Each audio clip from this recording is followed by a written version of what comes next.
Judaism is full of rituals and practices that may seem strange or even shocking to many people. Did you know that there is a ritual in which a chicken is used to atone for sins?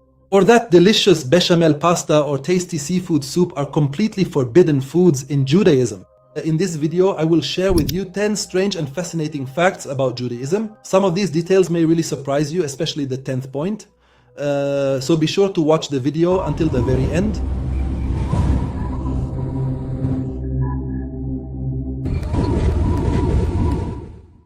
The first point, the atonement ritual using a chicken called kaparot. Let's start with one of the strangest rituals in Judaism, which is the kaparot or atonement ritual.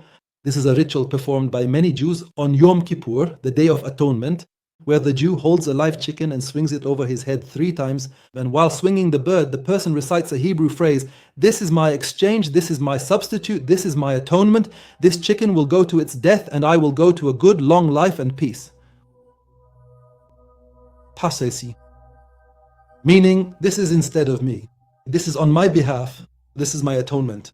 This chicken goes to its death and I will move forward into a good long life and lasting peace. I mean, I don't know, are they taking it out on the chicken or what? So the sins leave the Jew and are transferred to the chicken. After that, the chicken is slaughtered and distributed to the poor. The second point is the prohibition of mixing meat with dairy.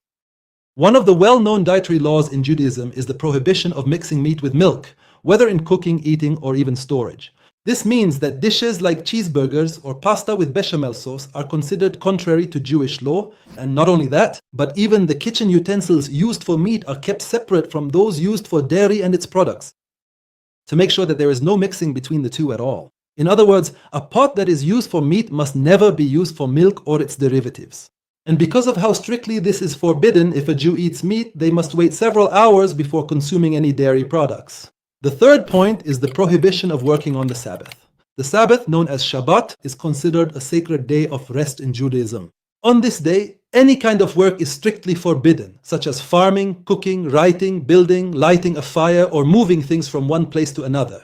Even if the work is something very simple, like operating electrical devices such as lights, phones, or televisions. Even pressing the elevator button is not allowed on the Sabbath. That's why they invented the Shabbat elevator, which is an elevator that stops automatically on every floor without the need to press any buttons. It stops by itself on each floor. Similarly, some Jews use smart lights that are preset to turn on and off automatically. Even cooking food on the Sabbath is forbidden, but it is permissible to eat food that was prepared before the Sabbath. Also, writing or drawing, even a single letter, is forbidden in Judaism. The fourth point, strict dietary laws. Dietary laws in Judaism are not limited to just meat and dairy. They also include various types of seafood, masi. For seafood to be considered permissible and kosher, it must come from fish that possess both fins and scales. This means that marine creatures like shrimp and shellfish, crab, are completely forbidden in Judaism, and as a result, they are deprived of delicious seafood soup. The fifth point, the prohibition of mentioning the name of God in Judaism. The sacred name of God is Yahweh, Yod, He, Vav, He. This name is never pronounced out of respect for its holiness, as they claim. A Jewish person would never ever dare to speak this name. Instead, they use terms like Adonai, meaning the Lord, or Hashem, meaning the name. See how they are deprived of mentioning the name of God, by which hearts find peace. Sixth, the ritual of removing the sandal, halitza. Yibum and halitza are some of the strangest Jewish laws. It states that if a man dies and leaves a wife without children, his younger brother is obligated to marry this grieving widow, and this is called yibum. But if this brother refuses to marry her, she takes him to court, and if he insists on refusing, she spits in his face and removes his sandal, and his house is then called the house of the one whose sandal was removed. This is halitza. Currently, in some Islamic communities, we find something similar being practiced, where the brother is obligated to marry his brother's widow. If this exists in your community, let me know in the comments below. Point 7. Strange inheritance laws. In Jewish inheritance laws, the eldest son, the firstborn, receives a double share compared to his male siblings, while daughters do not receive any share if there are male children. So if a man dies and leaves behind a young boy, 5 daughters, and a widow, the boy inherits the entire estate, and the mother does not inherit anything, and the daughters do not inherit anything either. Why is it, I wonder, that no one criticizes the Jews about women's inheritance the way they do with Muslims? Of course, Jews have immunity, while Muslims are weak and an easy target for attack, even though women in Islam have a share in inheritance, and sometimes her share is equal to that of a male or even more. Point 8. The impurity of menstruation and childbirth. According to Jewish law, a woman is considered impure during menstruation and after childbirth.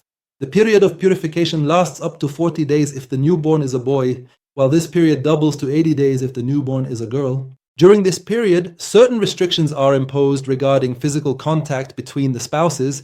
Even a simple handshake is forbidden for them. It is also prohibited to pass objects directly from hand to hand. For example, if a woman wants to hand a plate to her husband, she does not give it to him directly into his hand, but instead she places it on something and he takes it, so there is no chance of any physical contact between them. Point 9. Purity laws for the priests. Priests in Judaism must follow exceptionally rigorous purity laws, as they are strictly prohibited from entering cemeteries, touching the dead, or even being in their immediate presence. And even flying over a cemetery is considered a major religious issue for priests. Some priests even use unconventional methods, such as completely wrapping their bodies from head to toe in plastic bags when flying over cemeteries, to avoid impurity. Of course, if there is a dead body on the same plane, that would be a disaster. Point 10. Magic and Kabbalah. Although magic is forbidden in Judaism, within the ancient traditions of Judaism, there is a mystical aspect known as Kabbalah.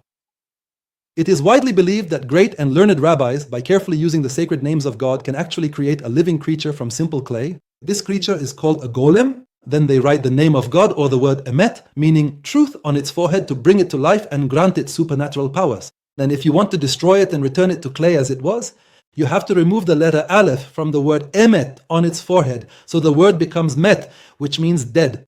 They say that this creature becomes an obedient servant to the rabbi who created it, and follows his orders in everything he wants, and carries out everything he commands. Have you seen this golem in some foreign movies and series?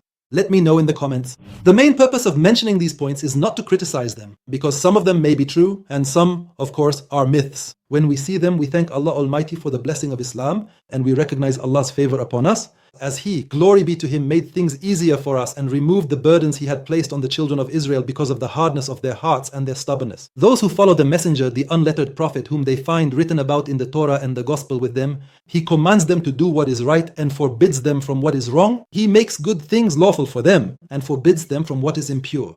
And He relieves them of their burdens and the shackles that were upon them. So those who believe in Him, honor Him, support Him, and follow the light that was sent down with Him, it is they who will be the ones to succeed. Those were really 10 of the most strangest facts about Judaism. Some of them might seem unbelievable, isn't that right?